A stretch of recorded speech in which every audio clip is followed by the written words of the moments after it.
it's day 5 of the vlog. Can't believe it's day 5 already. This is so cool, and I'm really having fun with this. So today we're gonna take the next step into writing tests for our gem. So we've been, over the last few days, kind of doing some housekeeping and setting up our spec. Now we've got it set up, we wrote some pending tests. It's time to start thinking more deeply about where we're going. So something that we should do is take a look at the calendar class in Simple Calendar and think about all of the concepts that it needs to have. So one of those big things that you'll notice in here, if you open this class, is like we have some initialized setup code, but then there's lots and lots of stuff around rendering. So we have render, and I'm just going to delete this code. This should render the calendar.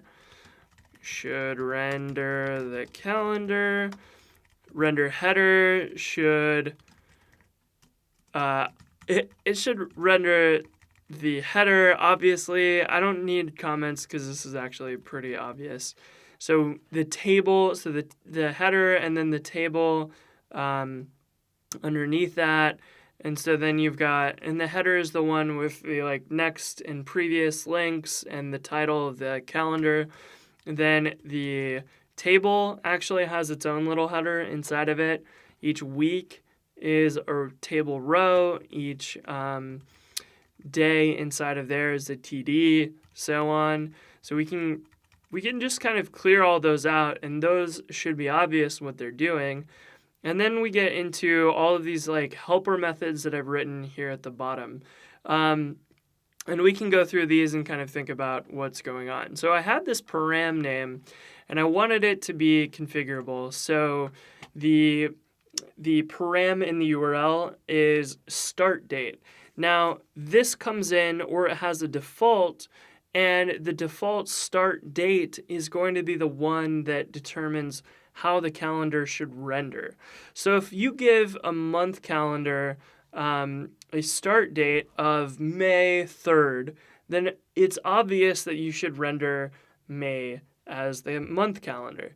So we want to use the start date or some type of parameter to figure out which display of the calendar we should use. So we actually need to make sure that we have a test for that. It has a param.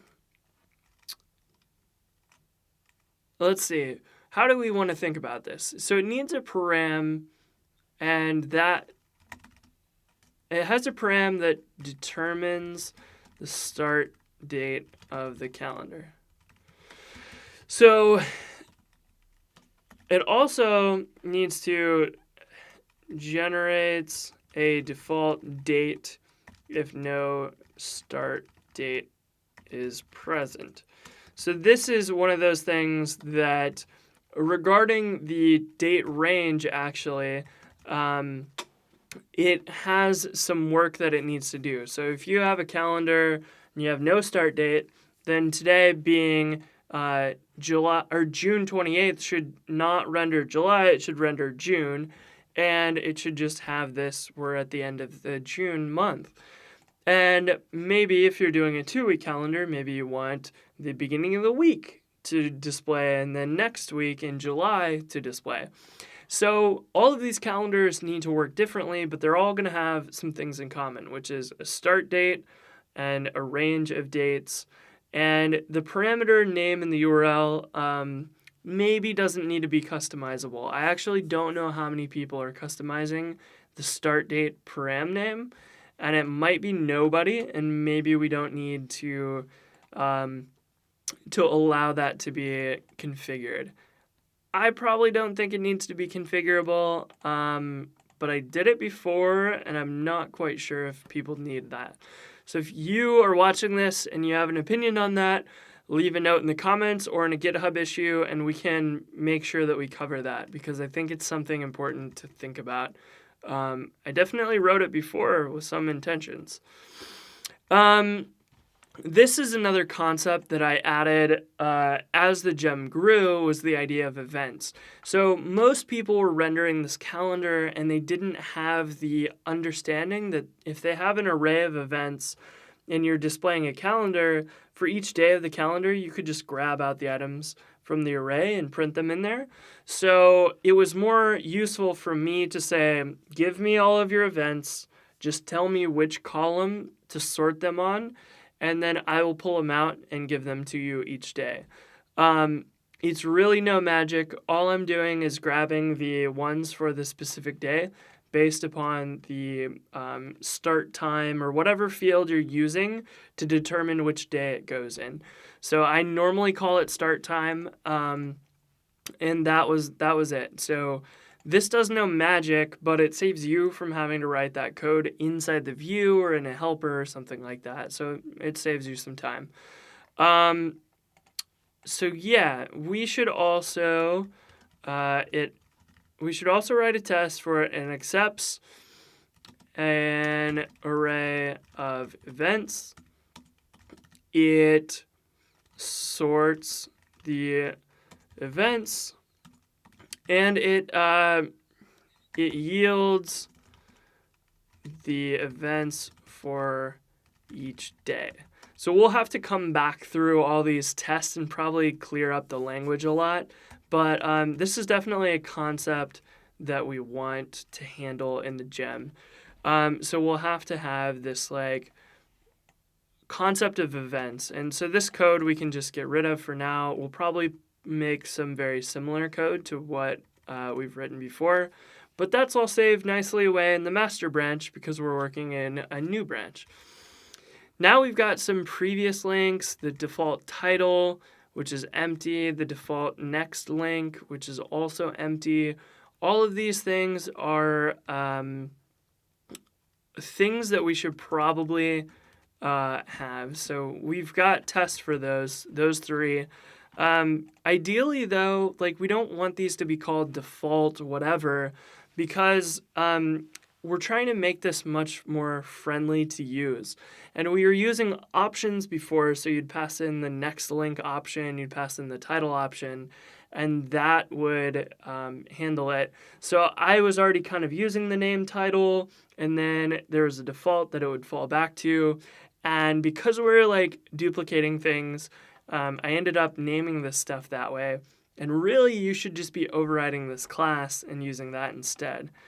So we also have a default header for the table, which is a bunch of nested loops, or blocks actually, nested blocks, which is kind of ugly looking. So maybe that's another thing too, is that if you've noticed here that I've done all of the rendering inside of Ruby, it might make us a lot more sense to render a partial and to actually have a partial for these things.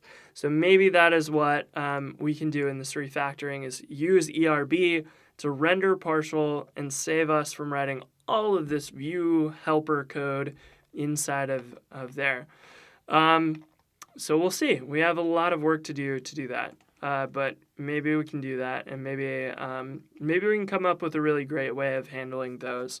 Maybe month calendars actually have their own view, and maybe we can just make these views that you could generate. I'm not sure. We need to think about that. So here's the start date that we were talking about before. It either gets the option passed in, or it looks for param, or it sets the default to the current time. The date range takes the calculation of the number of days, and then it goes to the start date, and then figures out how many number of days we want the calendar to display, and then adds that to the original date to figure out what the end date is. So that could definitely be cleaner as well. And the last piece that we have here is the default TD classes, which are these are all the classes that automatically get applied to the days. So if you're trying to style a calendar, which almost everybody wants to do, I've tried added a lot of helpful classes into the class attribute on the HTML tag. So then you'll get like today, past, future, start date, previous month, next month. All of these apply if they match the rule afterwards. So if the date matches the current calendar date, then it will display these things accordingly. So your CSS can just say, cool, let's make all the previous and next months like grayed out. And then we'll ignore those or whatever. So that's really nifty. And there's all these little helpers. And I think we're going to make sure that we keep all of those as well, because I think they're really, really useful. And get option, last but not least, is a way for me to grab it's like basically this little helper to determine like, should the options get passed in? Should they be called? Should we execute those? Whatever. So when the options being configured for the event or for the calendar were passed in, it could do some magic, and it's complicated and something we don't need. So we've kind of stripped out a lot of what we've got. We have some header readers, and we've delegated some methods to the view context, and that's how we can call link to and other view related things inside of this Ruby class. Ideally, we're going to do this inside a template, I hope, but we'll see. Calendars aren't really as complicated as people think, so I'm not sure. I'm not sure if we're going to want to do that, but they can definitely be, they're very specific what people want. So maybe we end up not sticking with Ruby and not doing templates, because that can be a little tough, but we'll see. So now is one of those moments where we have kind of a big, wide, open space to explore in. I have all this code that we've written in the past, and I know how that generally works, and it produces decent code. It's not the most maintainable, and it's not the most fun to work with either. And because calendars are very view-centric, I'd love to be able to use the code that we're writing in the views. I'd love to be able to give you the views as the user, and you could just override those things. So maybe Simple Calendar just generates a template and like has helper methods for you to go through there. I'm not super sure yet. And that is another thing that like there's another table for Gem, or let's see, table, what was it? There's another calendar in Rails Gem. Of course, Simple Calendar shows up in searches. There's like this older gem that would help you generate tables, and a lot of people are using it for calendars. I can't seem to find it off the top of my head. Table calendar? Table builder. There it is. This was great. It looks like it's moved to another owner. It was actually great. I used it all the time, and you would basically make a table for some objects, and then it would help you like pull out the body and rows for all of those things.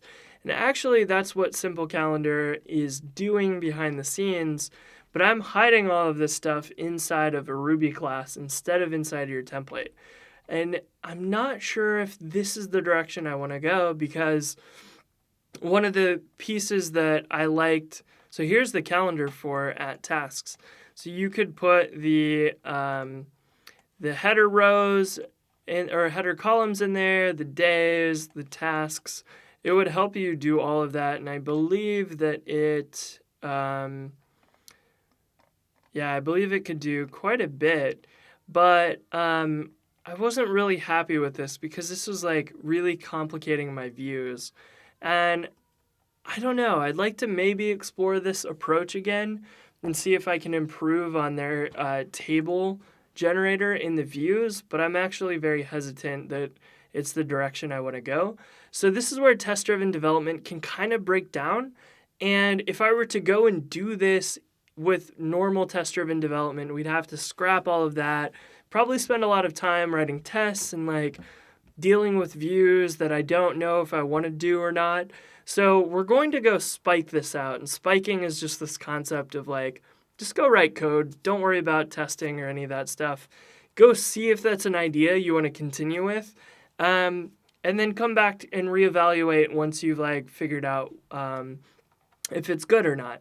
So that's what we're going to do tomorrow. I'm going to generate a new Rails application. We'll write a bunch of new code inside of that and see if it's anything that seems appealing or not. And it will probably come out similar to this calendar for, and I'm a little afraid of that. I don't like where that's headed. But I also don't like the idea of having all of this code for rendering inside the Ruby class. So maybe there's a balance we can strike. This one was pure Ruby that I wrote. The table builder is like pure view code. Maybe there's a balance we can strike and really hit this thing in the sweet spot. I'm not sure. So I don't want to use testing too much to slow me down. No, I'm not putting much time into this every day, so it's tests should help you be confident that your code is going to work, but it's still up to you to make design decisions. So don't let test-driven development like guide everything you do. You're still a human being. You have to trust your gut on things.